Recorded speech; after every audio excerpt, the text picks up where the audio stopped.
Et c'est l'heure de controverse sur la réforme des rythmes scolaires en cette journée de rentrée avec deux adversaires pour la mairie de Paris.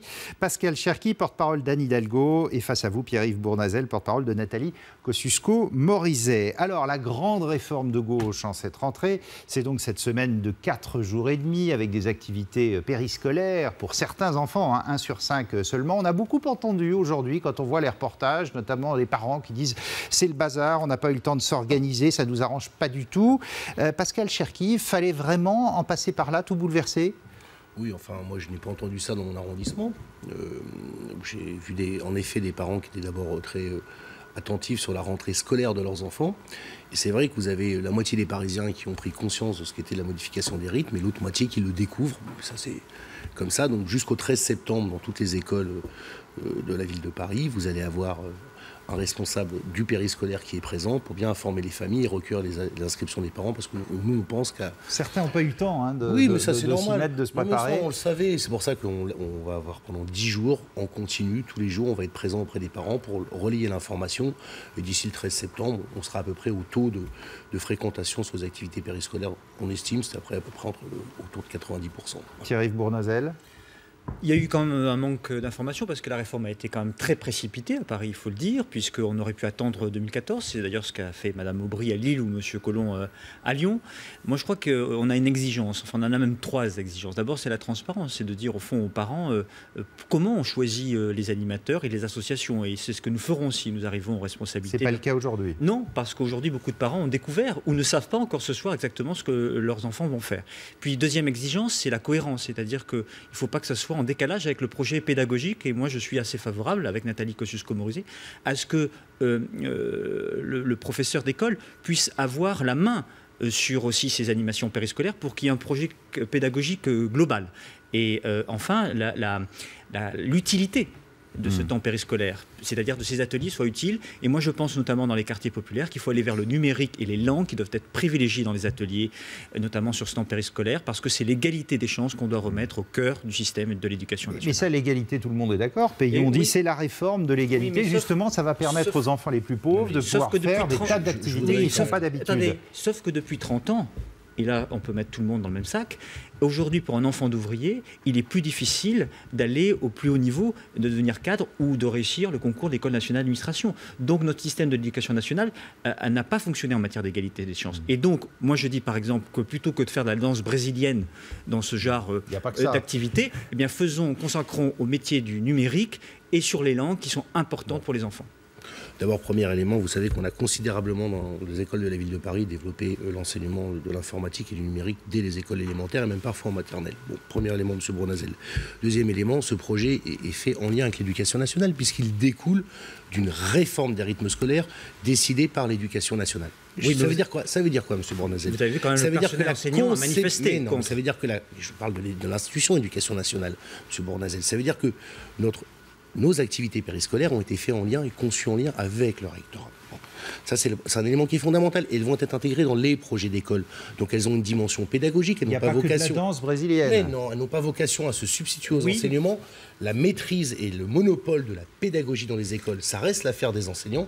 Ce sont des activités périscolaires à caractère éducatif. Et je voudrais dire une chose. Bon.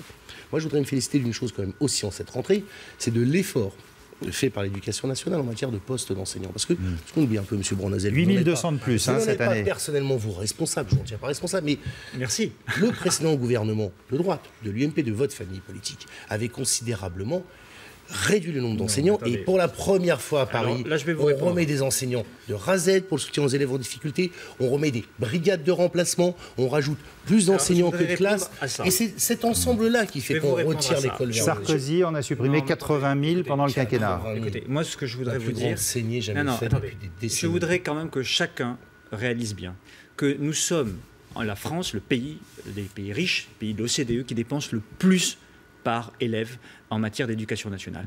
Et nous sommes faire des économies sur l'éducation ? Non, pas du tout. Nous sommes ceux qui avons les plus mauvais résultats en matière d'ascenseur social et en matière d'égalité des chances. On dépense plus pour les élèves en grande école que pour les écoles maternelles et quartiers publics de la ville. Mais justement, je vais vous répondre. Mais justement, M. Cherki, je pense que ce n'est pas le quantitatif qui compte, c'est le qualitatif. C'est pour ça que je disais tout à l'heure, à Paris, dans d'autres villes, sur ce temps périscolaire, il faut aller sur l'essentiel.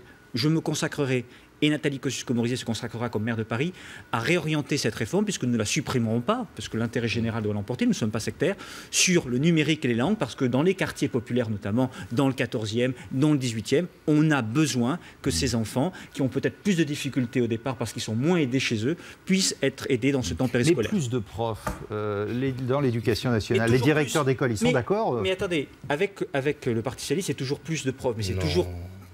C'est pas le sujet, être toujours plus. Mais c'est pas toujours plus de profs qui compte. Ce qui compte, c'est la qualité de l'enseignement et être capable aussi, dans ce temps périscolaire et dans les ateliers qui vont être aménagés là, d'avoir de la qualité. Moi, dans mon arrondissement, dans une des 2 circonscriptions de l'Académie d'éducation nationale, j'avais un enseignant pour s'occuper du RASED, pour coordonner le travail de tous les élèves en difficulté. Je vous pose une question, ça, c'est le bilan, si vous voulez, de 10 années de politique de droite. Non, mais attendez, je vous pose une question. Quand même, Madame Hidalgo, la candidate socialiste, a déclaré qu'elle n'augmenterait pas les impôts. Oui. Alors, donc, elle n'augmentera pas la dépense.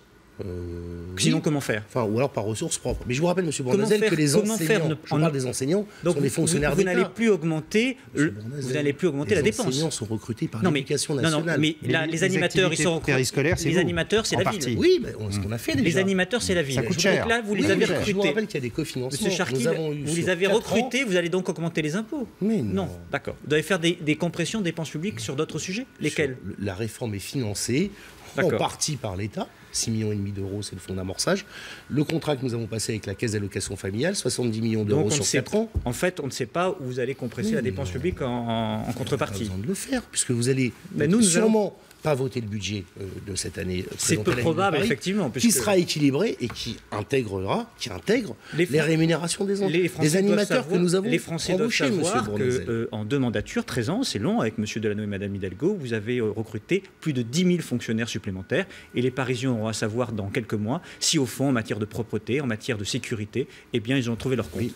Alors, avec un élément quand même, M. Bournazel, c'est une fiscalité qui a augmenté de manière très modérée. De 40%. Mais c'est un confirmé par le journal Capital. 8% en 2000, 40% 8% en 2010, 9% en 2008. Confirmé par le journaliste de Capital. On est en pleine campagne municipale à Paris. On rappelle les sondages au coude à coude. Nathalie Kosciusko-Morizet et Anne Hidalgo, ça promet d'autres débats plutôt... moi, je me félicite quand même que Mme Kosciusko-Morizet, aujourd'hui, dise qu'elle ne reviendra pas sur la réforme. Non, parce qu'elle va finir la campagne par appeler à voter pour Anne Hidalgo. Au fur et à mesure, elle vous n'irez peut-être pas jusque-là. On aura l'occasion d'en parler. Entre vous et nous, Nathalie Kosciusko-Morizet n'est pas sectaire et elle privilégie l'intérêt général, l'intérêt des Parisiens sur les intérêts idéologiques. D'autres débats animés dans les mois à venir sur LCI. Merci à vous deux.